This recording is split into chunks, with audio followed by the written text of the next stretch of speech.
तो मैं ऐलान करना चाहता हूं, मैं अपने दादे की परदादे की उर्स का ऐलान नहीं कर रहा, मैं सैयदना सिद्दीक अकबर के उर्स अकबर का ऐलान करने लगा हूं। इंशाअल्लाह इतवार के दिन बाद अज नमाज मगरिब इसी मकाम पर हजरत सैयदना सिद्दीक अकबर की याद में उर्स अकबर का इनेकाद है।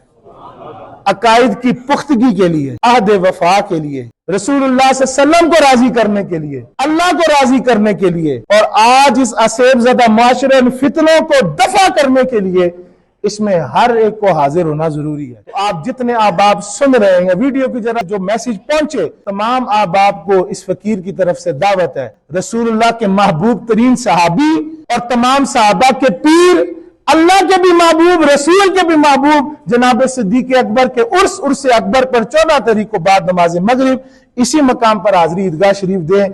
अल्लाह ताला आप सब पर अपना फजल करम फरमाए।